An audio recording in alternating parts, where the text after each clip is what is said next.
Does a wife need her husband's permission every time she steps out of the house? What if the husband is out of town? Must she call him every time to take his permission?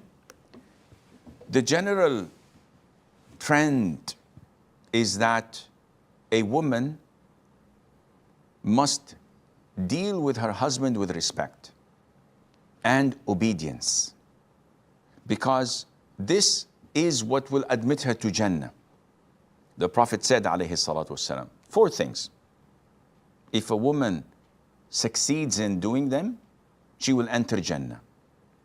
If she prays her fard prayers, the 5 daily prayers, fasts her Ramadan, protects her chastity, and obeys her husband, she will enter paradise from any gate she wants. And this by itself is nothing compared to what men have to do in order to qualify to enter Jannah. So we think. But indeed, it's a heavy burden and a great task for women to undertake. And this is their test in this life. In the authentic Hadith, in the incident of Ifk, where the hypocrites slandered Mother Aisha, in the long Hadith in Bukhari and elsewhere, when she discovered what they were plotting and saying behind her back, she fell sick. But she said, "O Prophet of Allah, do you permit me to visit my parents?" This, the scholars say, is a clear indication that a woman must not leave her house without the permission of her husband. Now, generally speaking, normal husbands give an open permission. I give my wife an open permission to leave wherever she wants, to go wherever she wants. Because I trust her, I have no problem with that. However, my wife, till date, does not go without informing me, I'm going to my mom's house, I'm going to do this or that, I'm going to visit a friend. And I say, you don't have to say that to me. She said, no, I feel it's my obligation. And this is normal. But if the husband insists, in this case, yes, you have to seek his permission. Having said that, some men exaggerate and they make their wives live in a prison.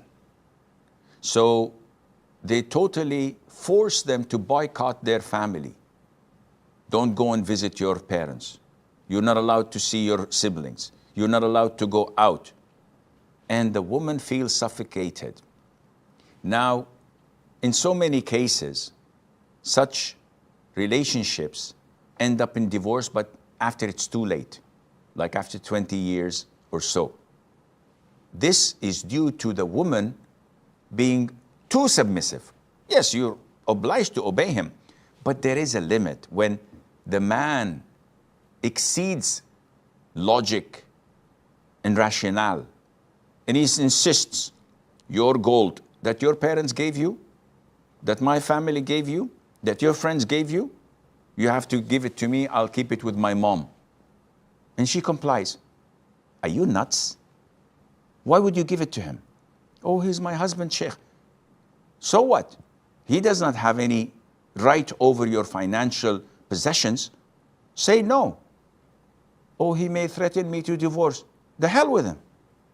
Astaghfirullah wa atubu ilayh. So what?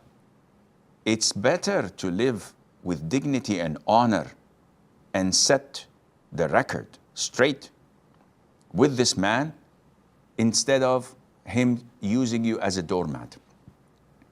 Yes, you are obliged to obey him, to honor him, to be dutiful to him, but he's not allowed to transgress. So your financial accounts, I need your ATM, I have to know the password. Show me your mobile, show me your passcode, show me your emails, tell me the passwords. Why? You make him wipe his feet every time he enters the door because you're a doormat, you deserve what you get.